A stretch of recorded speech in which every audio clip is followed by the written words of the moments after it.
সংসার জীবনে এক যুগ পার করে দিলাম, তারপরে জানতে পারলাম যে কসটেপে লিপস্টিক লাগালে কি হয়। আসসালামু আলাইকুম, আশা করি সবাই ভালো আছেন। আমি কিয়া আবারও আপনাদের মাঝে চলে আসছি কিছু টুকিটাকি টিপস নিয়ে। আজকের টিপসগুলো কিন্তু অনেক অনেক বেশি গুরুত্বপূর্ণ। এই শীতে আমাদের এই টিপসগুলো জেনে রাখা ভালো। আর এই শীতে যদি এই টিপসগুলো আমরা আয়ত্ত করতে পারি, আশা করি আমাদের কাজগুলো খুবই সহজ হয়ে যাবে। তো যারা মনোযোগ সহকারে ভিডিওগুলো দেখবেন, পুরো ভিডিওটা দেখবেন, আশা করি উপকৃত হবেন। তো বন্ধুরা, ভালো লাগলে অবশ্যই লাইক কমেন্ট শেয়ার করবেন। নতুন বন্ধু হলে সাবস্ক্রাইব করে অল অপশনটি ক্লিক করে রাখবেন। এতে করে আমি টিপস ভিডিও ছাড়া মাত্রই আপনাদের নোটিফিকেশন আকারে চলে যাবে আপনাদের মোবাইলে। তো কথা না বাড়িয়ে চলে যাই প্রথম টিপসে। আমরা যারা চুড়ি পরতে ভালোবাসি, দেখা যায় বাজার থেকে কিনে নিয়ে আসার পরেও চুড়িগুলো ছোট হয়ে যায়। তখন আমরা চুড়ি পরার পরে চুড়ি আর খুলতে পারি না, হাতে প্রচণ্ড ব্যথা লাগে। তো সহজ একটা সমাধান আমি দেখিয়ে দিচ্ছি। দেখেন চুড়ি কিভাবে খুলবেন, ছোট চুড়ি। তো হাতে এরকম মোজা পরিয়ে নেবেন। ছোট মোজা, বড় মোজা, যে সাইজের মোজা থাকুক না কেন আপনাদের ঘরে, সে মোজা পরে নিতে পারেন। আর তারপরে চুড়ির ভিতর দিয়ে এভাবে পরিয়ে নেবেন। এরপরে আস্তে আস্তে খুলতে শুরু করবেন। তো মোজাটা ধরে টান দিবেন, চুড়ি ধরে টান দিবেন না। মোজাটা টান দিলে আস্তে আস্তে চুড়িটাও খুলে আসবে, আর হাতে ব্যথাও লাগবে না। খুব সহজে খুলে আসবে ছোট চুড়ি। যত ছোট চুড়িই হোক না কেন, খুব সুন্দরভাবে খুলে আসবে কোনো প্রকার ব্যথা ছাড়া। তো আশা করি টিপসটা আমার আপুদের কাছে অনেক বেশি ভালো লাগবে বা কাজে আসবে। আর ভালো লাগলে একটা লাইক দিতে কিন্তু ভুলবেন না। এরপরে চলে যাচ্ছি পরবর্তী টিপস।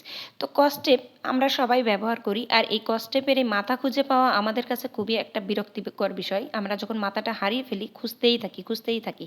তো সহজ একটা টিপস আমি দেখিয়ে দিচ্ছি কিভাবে খুঁজে পাবেন।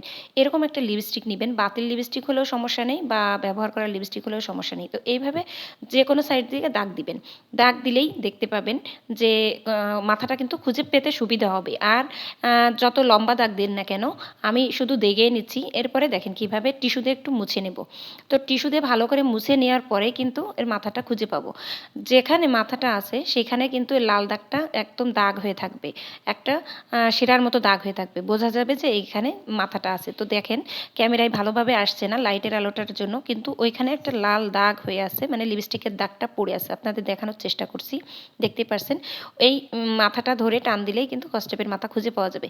তো কখনো যদি এরকম হারিয়ে যায়, আপনারা লিপস্টিক দিয়ে দাগ দিয়ে দেখবেন, আপনাদের মাথা খুঁজে পেতে খুবই সুবিধা হবে।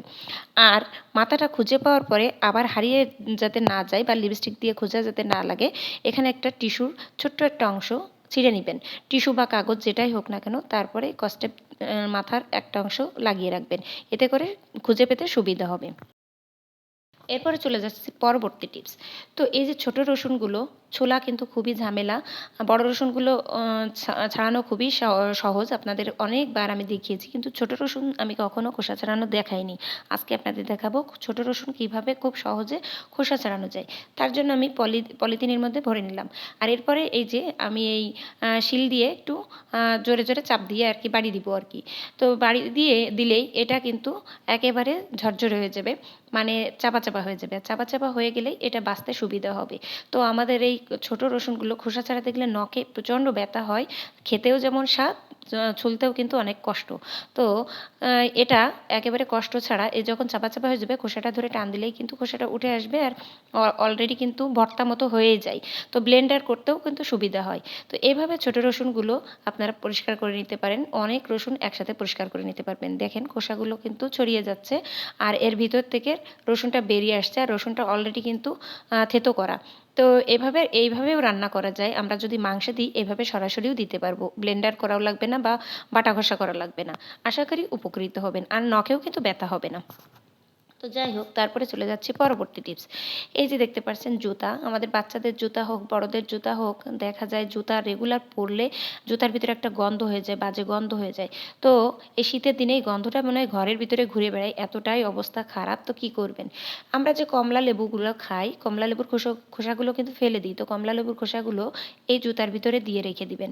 ছোট ছোট করে এই জুতার ভিতরে দিয়ে রেখে দিবেন সারা রাতের জন্য। তো সারা রাতের জন্য যখন এই কমলা লেবুর খোসাগুলো থাকবে দেখবেন সকাল আসতে আসতে এর গন্ধগুলো উধাও হয়ে গেছে, একদম কোনো রকম গন্ধ থাকবে না। ছোট বাচ্চাদের জুতাতে অতটা গন্ধ হয় না, কিন্তু বড়দের জুতার ভিতরে যে কি গন্ধ হয়, তো এটা ট্রাই করে দেখতে পারেন, আশা করি উপকৃত হবেন, বিশেষ করে এই শীতের দিনে। কারণ এই শীতের দিনে জুতার গন্ধ ঘরের ভিতরে একেবারে মনে হয় ঘুরে বেড়ায়, ফ্যানও চালানো যায় না বা জানালাও খোলা যায় না। তো এই পদ্ধতি অবলম্বন করলে আশা করি উপকৃত হবেন। বন্ধুরা, এরপরে চলে আসছি পরবর্তী টিপস। তো এটা হচ্ছে মরিচের টিপস। আমরা যে শুকনা মরিচ বাজার থেকে নিয়ে আসি, তো বাজার থেকে নিয়ে আসার পরে রেখে দিই, অনেকেই রেখে দিই মনে থাকে না, তো দেখা যায় কিছুদিন পর ফাঙ্গাস ধরে যায়, নরম হয়ে যায়, মানে একেবারে নষ্ট হয়ে যায়। তো ফাঙ্গাস ধরবে না 1 বছর পর্যন্ত রাখলে, কিভাবে রাখবেন সেটাই দেখে দিচ্ছি, আর মশমশা থাকবে। বাজার থেকে আনার পরে রোদ্রে দিবেন, রোদ্রে একেবারে শুকনা করে নেবেন, ভালো করে শুকিয়ে মশমশা করে নেবেন, তারপরে এভাবে পলিথিনে মুখ আটকে রাখবেন। এরপরে এটা কিন্তু যেখানে সেখানে রাখা যাবে না, এটা নর্মাল ফ্রিজে রেখে দিবেন। নর্মাল ফ্রিজে রেখে দিলে এইভাবে আপনার 1 বছর পর্যন্ত থাকবে, আর এরকম মশমশাই থাকবে, ফাঙ্গাসও ধরবে না। তো তারপরে চলে আসলাম পরবর্তী টিপস। এটা হচ্ছে কাগজের একটা টিপস। তো কাগজ দিয়ে কিভাবে সূচে সুতা পরাই সেটাই আমি শিখিয়ে দিব।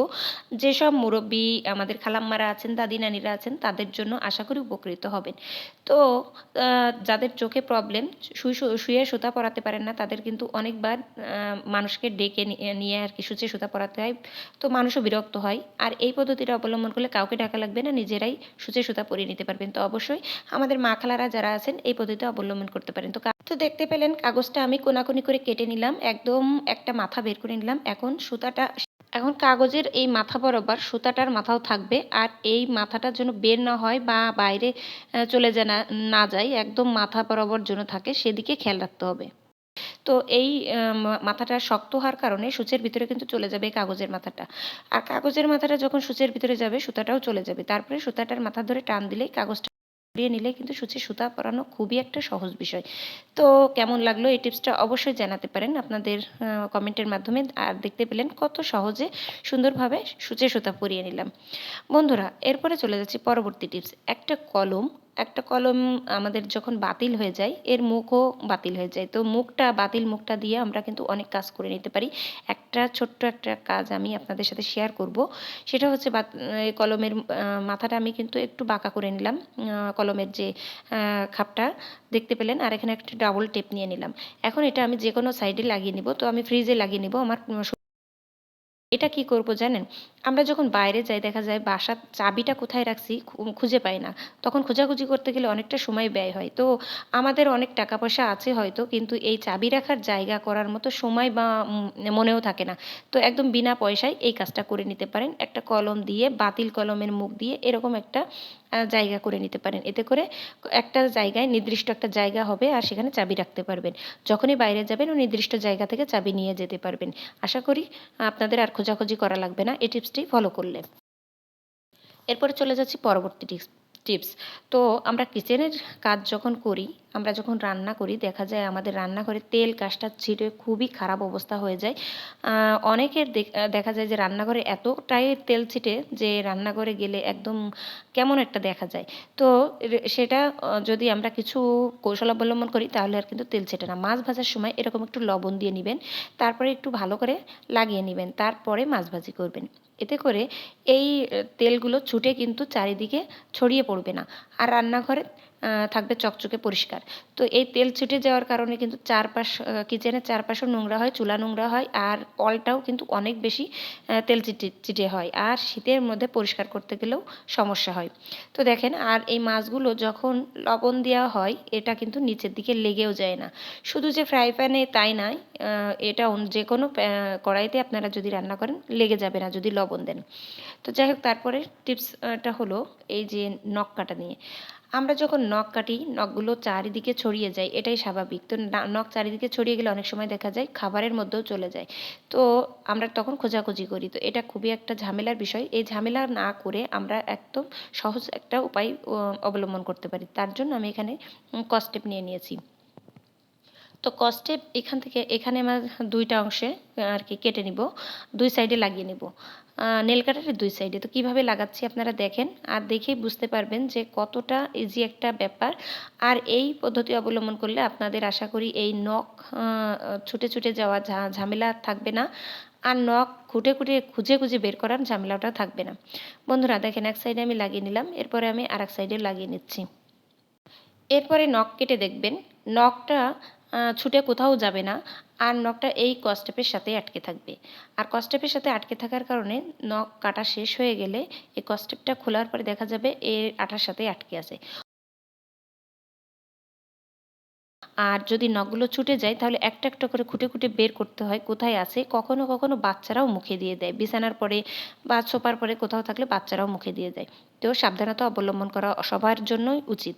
তো দেখতে পাচ্ছেন নখটা কিন্তু এই কসটেপের সাথে আটকে আছে।